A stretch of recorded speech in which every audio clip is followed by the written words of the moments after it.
Hello, ഞാൻ സോന, ഹെയിലിൻ ഹാപ്പിനെസ്സിലെ സൈക്കോളജിസ്റ്റാണ്. ഇന്നത്തെ കാലത്തെ ഒരുപാട് പാരൻസ് പറയാറുള്ള കാര്യമാണ്, എൻ്റെ കുട്ടിക്ക് പഠിക്കാൻ പറ്റുന്നില്ല, അല്ലെങ്കിൽ പഠിക്കാൻ ഭയങ്കര ബുദ്ധിമുട്ടാണ്, എൻ്റെ കുട്ടിക്ക് പഠന വൈകല്യമാണ് എന്നൊക്കെ. എന്നാൽ ശരിക്കും എന്താണ് ഈ ഒരു പഠന വൈകല്യം എന്ന് പറയുന്നത്? അല്ലെങ്കിൽ പഠന ബുദ്ധിമുട്ടുകളെല്ലാം പഠന വൈകല്യമാണോ? പഠന ബുദ്ധിമുട്ട് എന്ന് പറയുന്നത് പഠന വൈകല്യങ്ങളല്ല.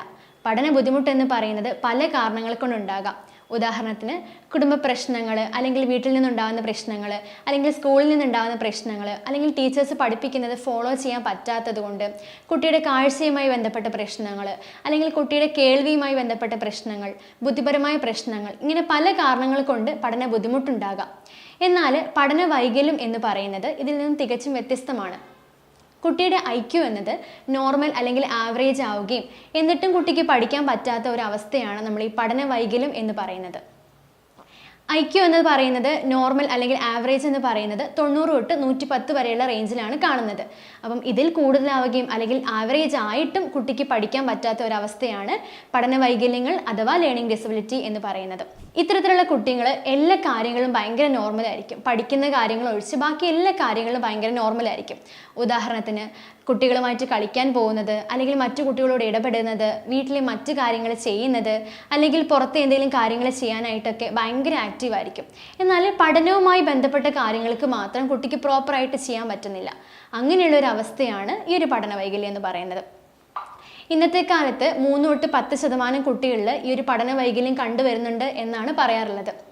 ഈ ഒരു പഠന വൈകല്യത്തെ നമുക്ക് പ്രധാനമായിട്ടും 3ആയിട്ട് തിരിക്കാൻ പറ്റും: ഡിസ്ലെക്സിയ, ഡിസ്ഗ്രാഫിയ, ഡിസ്കാൽക്കുലിയ. ഡിസ്ലെക്സിയ എന്ന് പറയുന്നത് കുട്ടിക്ക് വായനയുമായി ബന്ധപ്പെട്ട ബുദ്ധിമുട്ടിനെയാണ് നമ്മൾ ഡിസ്ലെക്സിയ എന്ന് പറയാറുള്ളത്. ഇനി ഡിസ്ഗ്രാഫിയ എന്ന് പറയുന്നത് കുട്ടികൾക്ക് എഴുത്തുമായി ബന്ധപ്പെട്ട പ്രശ്നങ്ങളെയാണ് നമ്മൾ ഡിസ്ഗ്രാഫിയ എന്ന് പറയാറുള്ളത്.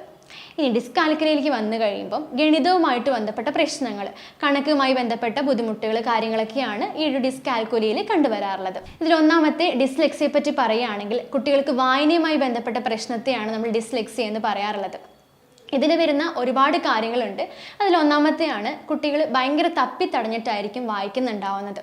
അതുപോലെ തന്നെ ചില അക്ഷരങ്ങൾ അവർക്ക് കറക്റ്റായിട്ട് വായിക്കാൻ പറ്റാതിരിക്കുക, അല്ലെങ്കിൽ ചിഹ്നങ്ങളൊക്കെ പരിഗണിക്കാൻ പറ്റാതിരിക്കുക, ഊഹിച്ച് വായിക്കുക. ചില കാര്യങ്ങൾക്ക് അവർക്ക് വായിക്കാൻ ശ്രമിച്ചാൽ അവർക്ക് പറ്റുന്നുണ്ടാവില്ല, തീരെ ശ്രദ്ധ കിട്ടുന്നുണ്ടാവില്ല, അല്ലെങ്കിൽ തീരെ താല്പര്യക്കുറവായിട്ടായിരിക്കും കുട്ടികൾ വായിക്കുന്നുണ്ടാവുന്നത്.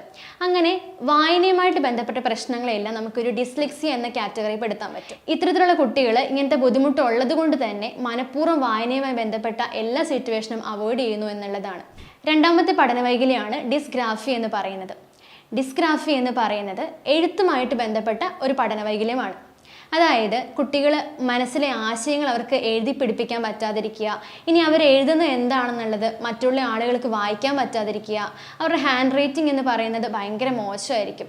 അല്ലെങ്കിൽ ഇപ്പം ഇംഗ്ലീഷൊക്കെ എഴുതുന്ന സമയത്ത് ക്യാപിറ്റൽ ലെറ്റേഴ്സും സ്മോൾ ലെറ്റേഴ്സൊക്കെ മിക്സ് ആയിട്ട് എഴുതുക, അല്ലെങ്കിൽ പങ്ക്ച്വേഷന് അല്ലെങ്കിൽ ഫുൾ സ്റ്റോപ്പ് ഇങ്ങനെയുള്ള കാര്യങ്ങളൊക്കെ ഒന്നും അവർക്ക് ഇടാൻ അറിയാതിരിക്കുക. പിന്നെ മിറർ റൈറ്റിംഗ്, അതായത് ഒരു ലെറ്റർ തലതിരിച്ച് എഴുതുക. ഇപ്പം ഫോർ എക്സാമ്പിൾ M എന്ന് പറയുന്ന W പോലെ എഴുതുക, അങ്ങനെ തലതിരിച്ച് എഴുതുക. ഇപ്പം നമ്പേഴ്സൊക്കെ 6 എന്നുള്ളത് 9 പോലെ എഴുതുക. അങ്ങനെയുള്ള പ്രശ്നങ്ങളൊക്കെയാണ് ഈ ഡിസ്ഗ്രാഫിയ ഉള്ള കുട്ടികളിൽ നമ്മൾ പൊതുവെ കണ്ടുവരാറുള്ളത്. ഇത്തരത്തിലുള്ള കുട്ടികൾ എന്ന് പറയുന്നത് സംസാരിക്കാൻ നന്നായിട്ട് പറ്റുന്ന കുട്ടികളായിരിക്കും, പക്ഷെ അവർക്ക് എഴുതാൻ പറ്റുന്നുണ്ടാവില്ല. അവരുടെ മനസ്സിലെ എന്ത് ആശയങ്ങളാണെങ്കിൽ പോലും അതൊന്നും പേപ്പറിൽ എഴുതി പിടിപ്പിക്കാൻ പറ്റാത്ത ഒരു അവസ്ഥയാണ് ഇത്തരത്തിലുള്ള കുട്ടികളിൽ നമ്മൾ കണ്ടുവരുന്നത്. മൂന്നാമത്തെ പഠന വൈകല്യം എന്ന് പറയുന്നത് ഡിസ്കാൽക്കുലിയ. ഇത് ഗണിതവുമായിട്ട് ബന്ധപ്പെട്ട ഒരു പഠന വൈകല്യമാണ്.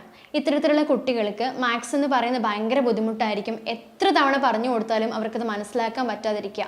അതിലെ കോൺസെപ്റ്റ് കാര്യങ്ങളൊന്നും അവർക്ക് എത്ര പറഞ്ഞു കൊടുത്താലും അവരുടെ തലയിൽ കയറാത്തൊരവസ്ഥയാണ് ഈ ഒരു ഡിസ്കാൽക്കുലിയുള്ള കുട്ടികളിൽ കണ്ടുവരാറുള്ളത്. ഇത്തരത്തിലുള്ള കുട്ടികൾക്ക് നമ്പേഴ്സ് വരെ എത്ര തവണ പറഞ്ഞു കൊടുത്താലും മനസ്സിലാക്കാൻ ഭയങ്കര പ്രയാസമായിരിക്കും. അതുപോലെ തന്നെ ചില കുട്ടികളൊക്കെ കൂട്ടുന്നതൊക്കെ ലൈൻ വരച്ചിട്ട് കൂട്ടുക, അങ്ങനെയുള്ള കാര്യങ്ങളായിരിക്കും ഇത്തരത്തിലുള്ള കുട്ടികളിൽ കണ്ടുവരാറുള്ളത്. അതുപോലെ തന്നെ 6 എന്നുള്ളത് 9 എന്നാക്കി കാൽക്കുലേറ്റ് ചെയ്യുക, അങ്ങനെയുള്ള കാര്യങ്ങൾ. ഇനിയിപ്പം ചില കുട്ടികൾ എക്സാം ടൈമിലൊക്കെ നന്നായിട്ട് റഫായിട്ടൊക്കെ ആൻസർ കറക്റ്റായിട്ട് എഴുതുന്നുണ്ടാവും, അല്ലെങ്കിൽ സ്റ്റെപ്പ് വൈസ് ആയിട്ട് നന്നായി ചെയ്യുന്നുണ്ടാവും. പക്ഷേ അത് ഫെയർ ആയിട്ട് ചെയ്യുന്ന സമയത്ത് അവർക്ക് അതിൽ തെറ്റുകൾ വരുത്തുക. ഇങ്ങനെ മാത്സുമായി ബന്ധപ്പെട്ട കാര്യങ്ങളാണ് ഈ ഒരു ഡിസ്കാൽക്കുലി വരാറുള്ളത്. നിങ്ങളുടെ കുട്ടിക്ക് ലേണിംഗ് ഡിസബിലിറ്റി ഉണ്ടോ എന്നുള്ളത് ഇനി എങ്ങനെ കണ്ടെത്താൻ സാധിക്കും? ആദ്യമേ തന്നെ ഞാൻ ഈ പറഞ്ഞിട്ടുള്ള സിംറ്റംസ് കുട്ടിയിലുണ്ടോ എന്നുള്ളത് നോക്കുക എന്നുള്ളതാണ്. ഇനി ഇങ്ങനെയുള്ള സിംറ്റംസ് ഉണ്ടെന്നുണ്ടെങ്കിൽ തീർച്ചയായിട്ടും പാരൻസ് സ്വന്തം അത് ഡയഗ്നോസ് ചെയ്യാതെ നല്ലൊരു സൈക്കോളജിസ്റ്റിനെ പോയി കൺസൾട്ട് ചെയ്യണം. ഇനി ഇത്തരത്തിലുള്ള കുട്ടികൾ നമ്മൾ സാധാരണയായിട്ട് ഫസ്റ്റ് ചെയ്യാറുള്ളത് IQ ടെസ്റ്റ് ചെയ്യാന്നുള്ളതാണ്. ഇനി IQ ലെവൽ എന്ന് പറയുന്നത് ഞാൻ നേരത്തെ പറഞ്ഞ പോലെ തന്നെ നോർമൽ അല്ലെങ്കിൽ ആവറേജ് അല്ലെങ്കിൽ അതിൽ കൂടുതലാവുകയും ചെയ്തിട്ടുണ്ടെങ്കിൽ നമ്മൾ സാധാരണയായി ചെയ്യാറുള്ളത് LD ടെസ്റ്റാണ്, ലേണിംഗ് ഡിസബിലിറ്റി ടെസ്റ്റാണ് നമ്മൾ ചെയ്യാറുള്ളത്. നിങ്ങളുടെ കുട്ടിക്ക് ഇങ്ങനൊരു പ്രശ്നം ഉണ്ടെന്നുണ്ടെങ്കിൽ തീർച്ചയായിട്ടും അത് കണ്ടുപിടിക്കേണ്ടത് രക്ഷിതാക്കളും അധ്യാപകരും തന്നെയാണ്. കാരണം അവരാണ് കുട്ടികളുടെ കാര്യത്തിൽ കൂടുതലായിട്ട് ഇടപെടുന്നതും അവരാണ് കുട്ടിയുടെ കാര്യങ്ങൾ കൂടുതലായിട്ടും ശ്രദ്ധിക്കുന്നത്. അപ്പോൾ ഇങ്ങനെയുള്ള സിംറ്റംസ് ഉണ്ടെങ്കിൽ തീർച്ചയായിട്ടും നിങ്ങൾ കുട്ടികളുടെ കാര്യങ്ങളിൽ കൂടുതൽ ശ്രദ്ധ കേന്ദ്രീകരിക്കേണ്ടത് അത്യാവശ്യമാണ്. ലേണിംഗ് ഡിസബിലിറ്റി ഉണ്ടോ എന്ന് അറിയാൻ വേണ്ടിയിട്ട് കുട്ടിക്ക് തീർച്ചയായിട്ടും നമ്മളൊരു LD ടെസ്റ്റ് ആവശ്യമാണ്. ഇങ്ങനെയുള്ള കാര്യങ്ങൾ ടെസ്റ്റ് ചെയ്യുകയാണെന്നുണ്ടെങ്കിൽ കുട്ടി ഇപ്പം ഏത് പഠന നിലവാരം, വായനപരമായും എഴുത്തുപരമായും കുട്ടി ഏത് സ്റ്റാൻഡേർഡിലാണ് നിൽക്കുന്നതെന്ന് നമുക്ക് മനസ്സിലാക്കാൻ വേണ്ടി സാധിക്കും. ഇപ്പോൾ 4th സ്റ്റാൻഡേർഡിൽ പഠിക്കുന്ന ഒരു കുട്ടിയാണെങ്കിൽ ഇങ്ങനെ ലേണിംഗ് ഡിസബിലിറ്റി ഉണ്ടെന്നുണ്ടെങ്കിൽ തീർച്ചയായിട്ടും ആ കുട്ടി 2nd സ്റ്റാൻഡേർഡിൽ പഠിക്കുന്ന ഒരു അറിവ് മാത്രമേ ആ കുട്ടിക്ക് ഉണ്ടാവുള്ളൂ. അല്ലെങ്കിൽ എഴുത്തുപരമായിട്ടും വായനാപരമായിട്ടും ആ കുട്ടി ആ രീതിയിൽ മാത്രമേ പെർഫോം ചെയ്യുകയുള്ളൂ എന്നുള്ളതാണ്.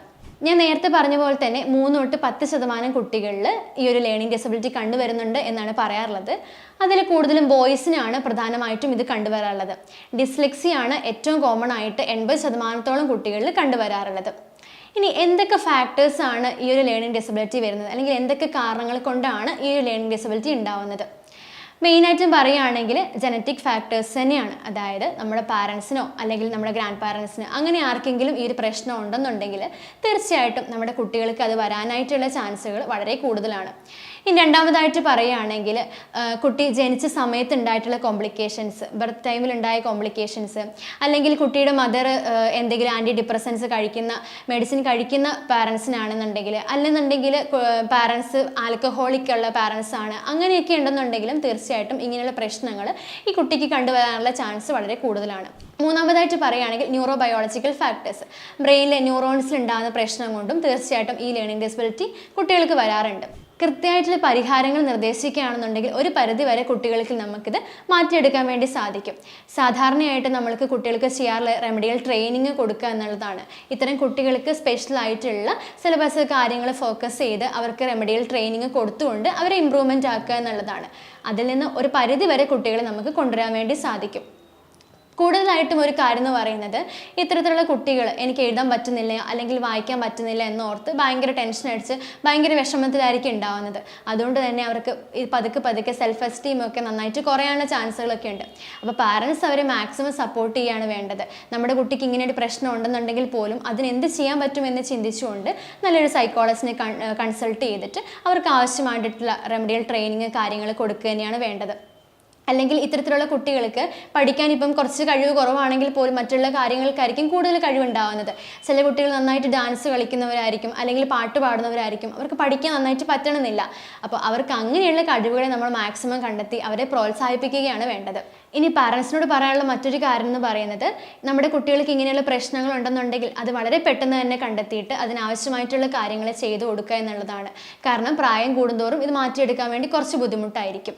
അപ്പോൾ ലേണിംഗ് ഡിസബിലിറ്റി പറ്റിയിട്ടുള്ള കുറേ കാര്യങ്ങൾ ഞാൻ പറഞ്ഞിട്ടുണ്ട്. നിങ്ങൾക്ക് എന്തെങ്കിലും ഡൗട്ട്സോ കാര്യങ്ങളോ ഉണ്ടെങ്കിൽ താഴെ കാണുന്ന നമ്പറിൽ കോൺടാക്ട് ചെയ്യാവുന്നതാണ്.